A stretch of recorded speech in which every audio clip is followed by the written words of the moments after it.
You just got super speed. Congratulations. You're f***ed. Through sheer willpower, luck, and countless hours of lamp rubbing, you were successfully able to summon a genie. Why'd you want super speed? That's easy. You love the Flash, and you just bought a 41-inch tall, 3D printed Sonic the Hedgehog. You also need to become more popular so that your classmates stop calling you the Booger Beast. Excited to test out your new speed, you throw on your shoes and start to run. But instead of zipping across the globe in the blink of an eye, you immediately disintegrate into a pile of dust. What just happened? Everyone wants super speed. As a kid, you probably dreamed of instantly traveling the world, fighting bad guys, and saving the city. But you're not going to be doing any of that because super speed sucks. In fact, it's actually one of the worst superpowers that you could have asked for. Your favorite movies, TV shows, anime, and video games are all lying to you. If you want to make it as a speedster, you first got to deal with the 6 killers of super speed. Imagine you're eating dinner with your family. Suddenly, your brother knocks over a glass of milk. Being the athletic specimen that you are, you catch the glass before it spills. Your family's impressed, and your brother thanks you, promising not to tell your parents about your 41-inch tall Sonic. But there's a problem. Let's assume your new max speed is the same as the Flash from the TV show, which is 8.3 million miles per hour. In the same amount of time that it took you to catch the glass of milk, had you started running, you already would have traveled 460,000 miles. That's almost enough distance to make it to the moon and back. This is your first killer, perception. In order to keep up with your new super speed, your brain would need to think over 100,000 times faster. Even if it was this fast, your eyes just wouldn't be able to refresh in time. That's like trying to run Cyberpunk on Ray Tracing Ultra with this setup. While running at super speed, you would pretty much be blind, and would have to stop constantly just to see what's going on. By the time you do, you'll probably already have crashed into a building and died. Your next killer, however, might get you before you can even take off running. You might think that your body can't handle high speeds, but this is actually not the case. Humans travel at incredible velocities without much issue. You, me, that one girl at the airport that you'll never see again, and everyone else on Earth all move through space at speeds of 67,000 miles per hour. The problem lies in your acceleration. When you accelerate, you experience G-force, something that you can only handle so much of. If you tried to accelerate to your new top speed as quickly as your favorite speedsters, you would pull around 380 million Gs. That's the same amount of force as being sat on by 1.9 million Big F's the plugs. The moment you accelerate, you'll instantly be crushed. If you wanted to reach the same speed but pull a constant, safe 1G, you would need to run for 4.5 days straight. By that time, the bad guys you're fighting will be long gone. But it's not just perception or acceleration that you have to deal with. In order to reach your new top speed, if you weighed around 155 pounds, you would have to generate 260 billion newtons of force, equivalent to the thrust of 10,000 Saturn V rockets. Your legs would immediately liquefy, and you would look like a half-eaten dino nugget. Your next killer might not be what you expect. Every time you accelerate to your top speed, you would have to burn 115 billion calories, which you can comfortably get from 204 million Big Macs. That's enough food to feed every human on Earth 2,000 calories a day for the next 12 years.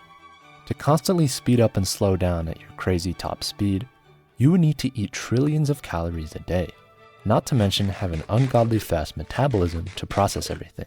You simply won't have enough energy. Without a way to provide your body with the nutrients it needs, you'll collapse on the ground before you can say diddy. Unfortunately, we're still not done. This time, you might have to deal with something a little hotter. At high velocities, objects compress air in front of them, creating an extremely hot layer of plasma. This is the reason why things burn up when entering Earth's atmosphere.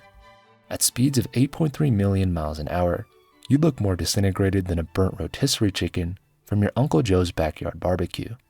In addition, hitting any object at this speed, even a fly, would impart billions of newtons of force on you, and you'd be torn to shreds.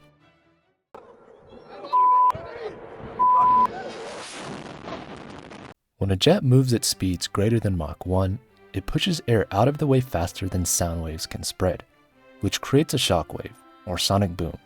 If you're nearby, it feels like a minor explosion. Enough to blow away short people, but not necessarily lethal. Now imagine what would happen if that jet was broke, ugly, and had no friends, but was instead moving at 5,000 times the speed of sound. While running at super speed, the air in front of you would instantly ionize into plasma, creating an explosive blast front similar to an atomic bomb.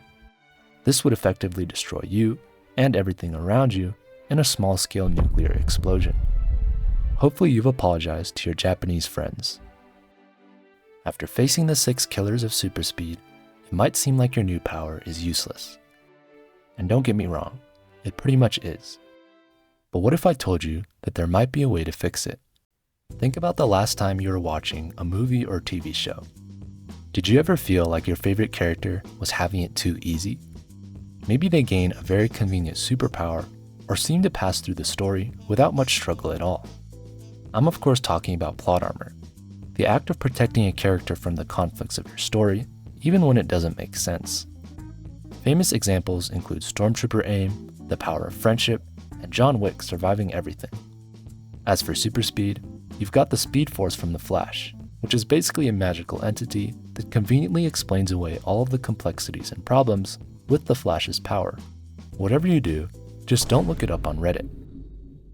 So let's say the genie does decide to give you some plot armor. Now you can perceive things faster, process energy faster, and withstand nuclear blasts. Great, now you have working super speed. But somehow, that feels like cheating. If your story was a movie, it would flop. If it were a book, no one would buy it. If it were a YouTube video, everyone would click off. You need something better. Something... In 2009, the world record for the fastest human speed ever recorded was broken by Usain Bolt, with a top speed of 27.8 miles per hour. Sadly, humans are still slower than many of our animal counterparts. However, with a little evolution and futuristic technology, you could pretty realistically hit speeds of 50 to 100 miles per hour. You've probably caught on by now, but the next solution to your super speed dilemma is just to slow down. By nerfing your power, your previous issues become a lot easier to deal with. They're not really killers anymore, just mild annoyances.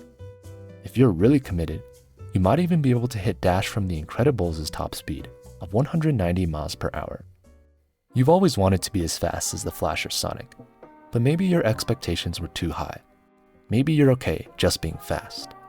At 190 miles an hour, you can still fight crime, impress your crush, and move faster than a GT3 RS. You even lose your Booger Beast nickname, and everyone now calls you Fast, Handsome, and Rich Boy. What more can you ask for? After watching you disintegrate, the genie takes pity on you, brings you back to life, and decides to give you another chance. He offers you a slower version of super speed, called Speed. But now, his other options are starting to look interesting. What will you choose?